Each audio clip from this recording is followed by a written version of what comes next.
The house stood atop the hill like a physical manifestation of the American dream, carved from glass and steel. Lucas Miller loved bringing clients here, not just to showcase his work, but to demonstrate a philosophy. Architecture, he would say, is the frozen music of family life. Today, the music was perfect. Chloe was playing Debussy in the living room with its panoramic windows.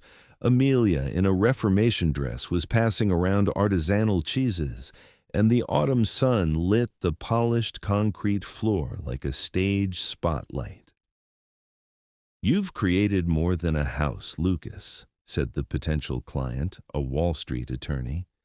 "You've created a narrative, a story of success." "Thank you," Lucas nodded, catching Amelia's gaze across the room. "But narratives require careful editing."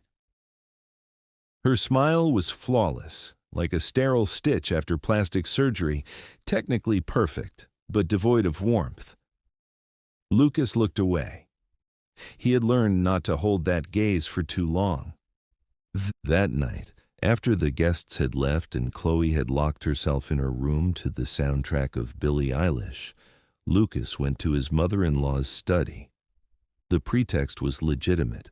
He needed to find the home insurance payment receipt before his meeting with the accountant. Tax season was approaching, and with it, the annual ritual of financial penance. Eleanor Reed's study smelled of lavender, old age, and power. Lucas started with the top drawer, folders with medical insurance, Medicare printouts, power of attorney forms, then the bottom drawer. And there, his fingers brushed against a leather binder with embossed letters. Family Assets, Management Strategy. He froze, his heart hammered as if trying to escape his ribs. A moment of hesitation, then he opened the binder. The first page was dated 2 weeks prior. A detailed report from Reed and Associates Family Office. Net worth $3.8 million. Breakdown, Newton House. Appraisal, $2.1 million. Stake in Miller and Architects, $900,000. Securities portfolio, $550,000. Cash accounts, $250,000. Lucas swallowed the lump in his throat. The figures were accurate to a frightening degree. But the next page made his blood run cold. The ownership structure column. House, joint tenancy with right of survivorship to Amelia Miller and Chloe Miller. Firm, 51% to Amelia Miller as managing partner. Even his Tesla was registered to a family trust, with Eleanor Reed as trustee. At the bottom of the page, in fine print, a note. Asset protection from Lucas Miller's personal liabilities. Strategy to activate upon Chloe turning 18 or upon occurrence of events specified in Appendix B. Lucas heard footsteps in the hall. He quickly replaced the binder, slipped out of the study, and went upstairs to the bedroom, where Amelia was already asleep, turned away from him. He stared at the ceiling until dawn, repeating the numbers to himself like a mantra. $3.8 million. His life, his work, his sweat, all neatly itemized in someone else's spreadsheet. Breakfast was quiet. Chloe was buried in her phone. Amelia was reading the New York Times. Eleanor, ever impeccable in a silk robe, was spreading avocado on gluten-free toast. "By the way, darling," Amelia said without looking up from the paper, "my attorney sent a reminder. We need to update our wills. There are some new tax loopholes." "What loopholes?" Lucas asked, and his voice came out strangely hoarse. "Oh, technicalities. Dynasty trusts, Medicaid protection," Mom explained. Amelia finally looked at him. You do want Chloe to be protected, right? Of course, Lucas muttered. It's just, I thought we'd discuss it together. We are discussing it. Her smile was quick and lifeless. I'm telling you now. Eleanor looked up.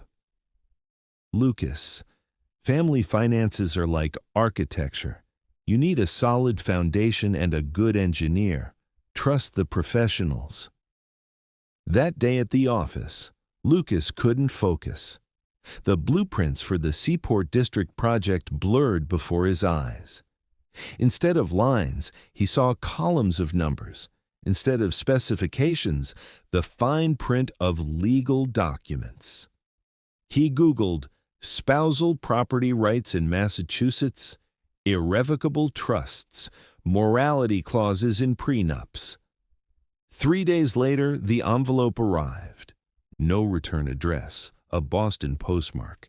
Inside, 4 photographs. Amelia on a yacht in Newport laughing, head thrown back. She was wearing a white dress Lucas didn't recognize. Next to her, a man, athletic build, graying at the temples, his hand on her waist. On the back of one photo, a date, 6 years ago, and one more document, a copy of their prenuptial agreement, but with additional pages Lucas didn't remember. Clause 7.c. In the event of proven marital infidelity by Lucas Miller, 85% of marital assets transfer to Amelia Miller, including child custody and right of residence in the family home. Lucas reread the clause 5 times. He had signed a prenup, yes, a week before the wedding. Amelia had said it was a formality, just to reassure Mom. He, a young architect with student debt, hadn't scrutinized it. But that clause wasn't there. It couldn't have been. On the last page, in some margin, scrawled in ballpoint pen, check the amendment dated June 15, 2018. Eleanor is the spider, Amelia her web. They destroyed my brother. Don't let them destroy you. J. Lucas locked his office door. His hands were shaking. June 15, 2018. He closed his eyes, trying to remember. Summer, heat wave. He'd been sick then, caught a stomach flu after a business trip to Miami. Bedridden with fever, Amelia had brought him chicken broth and documents to sign. Just a formality for the mortgage refinance, darling. Sign here. He nearly ran to his attorney, Michael Ross. The man reviewed the documents, and his face grew serious. Lucas, this is an amendment to your prenuptial agreement. Did you sign this? I don't remember. I was sick. I thought it was something about the mortgage. This changes everything. Michael leaned back in his chair. It's not just a morality clause. There are provisions about hidden assets, financial misconduct. This isn't a prenup, Lucas. It's a financial death warrant. What do I do? To start with, Michael looked at him over his glasses. Find out what they have on you. The night of digging began with a password. Lucas remembered setting up an iPad for Eleanor years ago and creating an iCloud account for her. She hated technology, so all her logins and passwords were stored in the Notes app of that same account. A genius-level stupidity. He logged in. Folder Family. Subfolder Planning. And there, a digital archive of his own undoing. A scan of the 2018 amendment. His signature was shaky, weak. The signature of a sick man. Letters, dozens of emails between Amelia and a recipient, J, judging by the domain, an attorney from Providence. Discussions of timeline, morality triggers, activating Plan B. And the most monstrous one, an email from Eleanor to Amelia from 5 years ago after Lucas gave his brother $50,000 for a startup. Dearest, your husband has again demonstrated emotional, not strategic loyalty. Family resources must not leak to outside ventures. Remind him of priorities. If that fails, we activate phase 2. Remember, in our family, feelings are a luxury only those with nothing to lose can afford. Lucas pushed back from the screen. He felt nauseous. He looked at his wife sleeping 2 meters away and saw not a person, but a complex mechanism built for one function: resource extraction. The confrontation with Oleander happened the next morning over coffee. Lucas decided not to play games. I saw the financial report and the contract amendment I don't remember signing. Eleanor didn't blink. She slowly set down her spoon, dabbed her lips with a napkin, and looked at him the way one looks at a failing student. I'm glad you're finally taking an interest in the family finances, Lucas. Let's speak frankly. You are a talented architect, but talent requires structure, management. You see a house as a work of art. We see it as an asset. You see family as an emotional bond. We see it as an institution. Institutions require rules, balance sheets, and long-term planning. You plan to bankrupt me, Lucas said, and his voice trembled with rage. We plan to protect your wife and daughter from your unpredictability, Eleanor corrected. When you secretly funneled money to your brother instead of boosting Chloe's trust, you violated the core covenant. You placed blood ties above obligations to your immediate family. In our world, that is called infidelity, financial infidelity. So this is revenge for $50,000? It's not revenge, Lucas. It's accounting. She took a sip of coffee. You're in debt, and we are merely ensuring the return on investment. Lucas left the house. He drove aimlessly until he found himself by the Charles River Esplanade. He sat on a bench and watched the water, trying to pinpoint the exact moment his life had turned into someone else's business plan. Maybe on his wedding day, or when Chloe was born, or when he first let Eleanor move in temporarily after her husband's death. Returning home late that night, he went to Chloe's room. She was at her laptop wearing headphones. Dad, is something wrong? Chloe, he sat on the edge of her bed. We need to talk. As adults. He showed her not the photos, not the emails about affairs.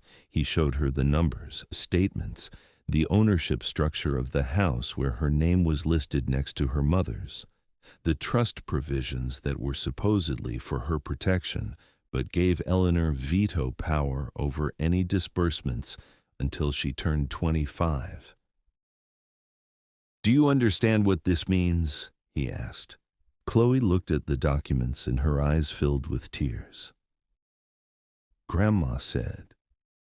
She said you weren't good with money, that one day you'd lose everything and we'd be left with nothing, that these papers were to protect us from your impulses.